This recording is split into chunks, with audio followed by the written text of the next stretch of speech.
semuanya, kali ini saya akan praktikum dengan judul percobaan pemantulan cahaya. Pemantulan cahaya adalah peristiwa kembalinya cahaya ketika mengenai permukaan suatu benda tanpa diserap oleh permukaan tersebut. Saat cahaya mengenai suatu permukaan seperti cermin, cahaya tersebut bisa dipantulkan kembali. Inilah yang disebut sebagai pemantulan cahaya. Hukum pemantulan cahaya itu terbagi menjadi sudut datang dan sudut pantul. Sudut datang adalah sudut antara sinar datang dan garis normal, sedangkan sudut pantul adalah sudut antara sinar pantul dengan garis normal. Pada praktikum pemantulan cahaya, kita akan mengukur bagaimana cahaya pada cermin datar, cermin cekung, dan cermin cembung.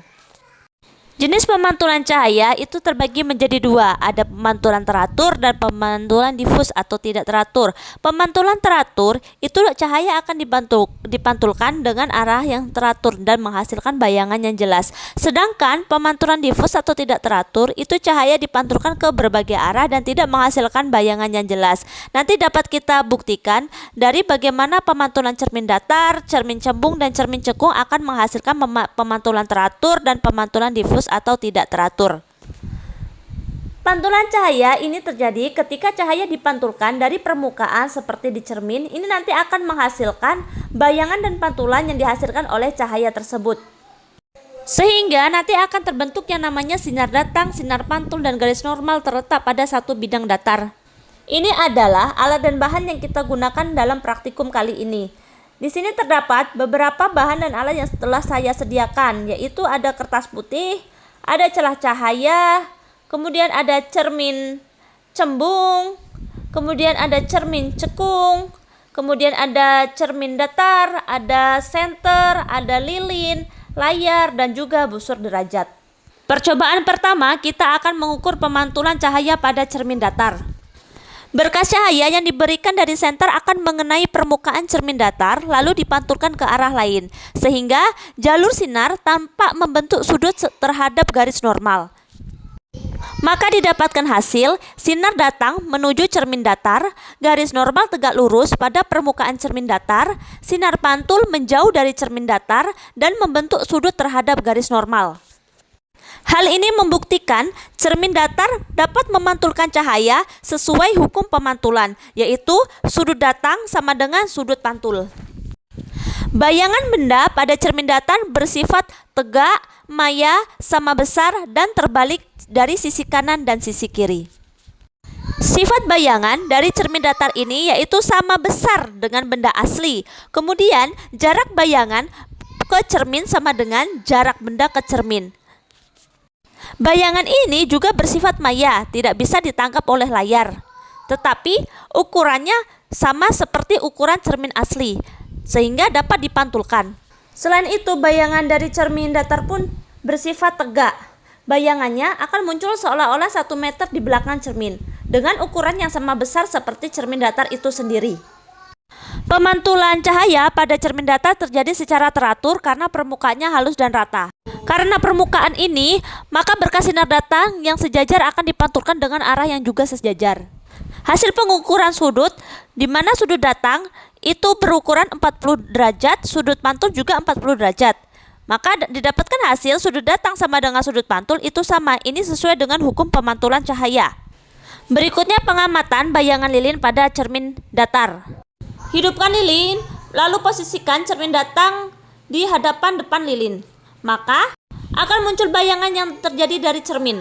Saat cermin datar kita geser-geserkan, maka bayangan akan ikut bergeser sesuai dengan posisi cermin. Jarak bayangan ke cermin selalu sama dengan jarak lilin ke cermin.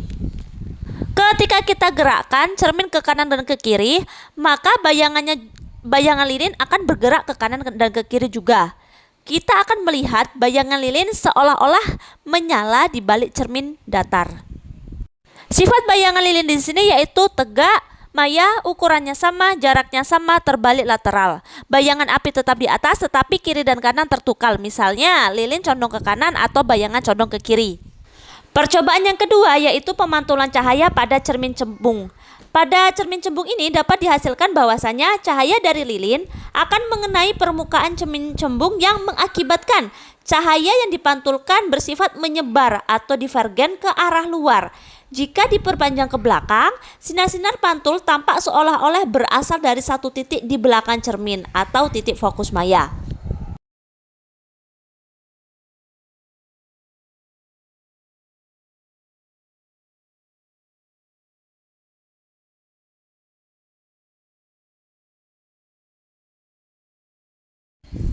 Ketika sinar datang menuju permukaan cermin cembung, maka akan terjadi perpanjangan sinar pantul ke belakang menunjukkan bayangannya yang terbentuk di belakang cermin. Dapat kita lihat bahwasanya di sini bayangannya sangat menyebar, kemudian bayangannya berada di belakang cermin, di mana sinar pantul menyebar keluar, sudut datang sama dengan sudut pantul. Cermin cembung ini merupakan jenis cermin yang permukaannya melengkung ke arah luar. Jadi ketika sebuah senter diarahkan ke cermin cembung, maka akan menyebabkan cahaya yang mengenai permukaan cermin dipantulkan menyebar atau bersifat divergen. Akibatnya, sifat pantulan ini bayangannya yang terbentuk oleh cermin cembung memiliki ciri-ciri khusus di mana bayangannya akan tampak maya, artinya bayangan tersebut tidak bisa ditangkap oleh layar karena terbentuk dari perpanjangan sinar pantul. Selain itu, bayangan yang dihasilkan juga selalu tampak tegak dan lebih kecil dari ukuran sebenarnya. Meskipun benda didekatkan atau dijauhkan dari cermin, sifatnya bayangannya tetap sama.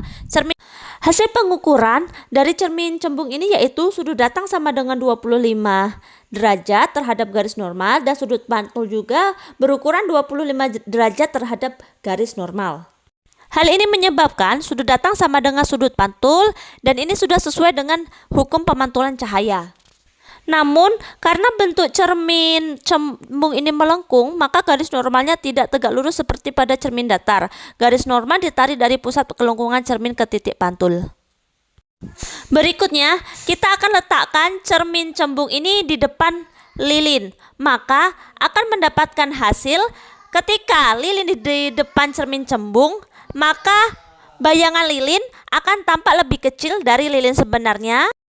Bayangan lilin terlihat berdiri tegak, bayangan terlihat berada di dalam cermin atau belakang permukaan cermin, bayangan tidak bisa ditangkap oleh layar karena bersifat maya. Jika cermin cembung ini kita gerakkan, maka bayangan lilin akan ikut berubah, tetapi dengan ciri-ciri dasarnya tetap sama, yaitu maya, tegak, diperkecil, dan di belakang cermin. Percobaan yang ketiga yaitu cermin cekung. Ketika cermin cekung mendapatkan cahaya dari sinar senter, maka sinar akan datang menuju cermin cekung dengan sudut tertentu terhadap garis normal. Yang akan dihasilkan, sinar dipantulkan ke dalam atau mengumpul sehingga bayangan terbentuk tergantung pada posisi benda terhadap cermin. Bisa di luar titik fokus, bayangannya nyata, terbalik, bisa ditangkap layar, dan bisa di antara cermin dan fokus, bayangannya maya, tegak, diperbesar, tidak bisa ditangkap oleh layar. Cahaya yang dihasilkan pada cermin cekung ini akan memantulkan cahaya secara mengumpul atau konvergen, di mana sudut datang sama dengan sudut pantul. Bayangan yang dihasilkan pada cermin cekung ini bisa lebih besar atau lebih kecil tergantung jaraknya dari cermin. Pengukuran sudut pada cermin cekung, sudut datang sama dengan 40 derajat dan sudut pantul juga 40 derajat. Maka didapatkan hasil sudut datang sama dengan sudut pantul, diukur garis-garis normal sehingga sesuai dengan hukum pemantulan cahaya. Namun karena bentuk cermin cekung ini melengkung, maka garis normalnya tidak tegak lurus seperti cermin datar. Garis normal ini ditarik dari pusat kelengkungan cermin ke titik pantul. Berikutnya, mengamati pemantulan cahaya dari lilin dan cermin cekung. Saat lilin dinyalakan, cahaya akan mengenai cermin cekung dan dipantulkan untuk mengumpul atau konvergen. Sinar-sinar pantul dapat bertemu di satu titik atau fokus, membentuk bayangan nyata jika jatuh di layar atau di kertas putih.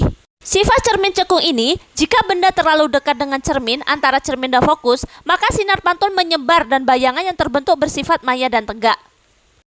Ketika cermin cekung digerakkan mendekati atau menjauhi lilin, maka bayangan lilin juga akan berubah sesuai dengan perubahan antara jarak lilin dan cermin. Karena bayangan pada cermin cekung sangat bergantung pada posisi benda terhadap titik fokus dan pusat kelengkungan. Pergeseran cermin cekung ini akan mempengaruhi sifat bayangan. Saat cermin digerakkan mendekati lilin, maka jarak antara lilin dan cermin semakin kecil. Jika jaraknya menjadi kurang dari titik fokus, bayangannya berubah menjadi maya, tegak, dan diperbesar, serta tampak berada di belakang cermin. Sebaliknya, jika cermin digerakkan menjauhi lilin dan jarak lilin menjadi lebih besar dari titik fokus, bayangan akan berubah menjadi nyata, terbalik, dan bisa berukuran besar, sama atau lebih kecil tergantung posisinya. Artinya, semakin jauh cermin dari lilin, bayangannya bisa semakin kecil dan bergeser ke lebih dekat arah cermin. Pergeseran cermin cekung ini dapat menyebabkan perubahan ukuran, letak, dan sifat bayangan dari maya menjadi nyata atau sebaliknya tergantung posisi lilin terhadap fokus cermin itu sendiri. Sekian praktikum dari saya, terima kasih.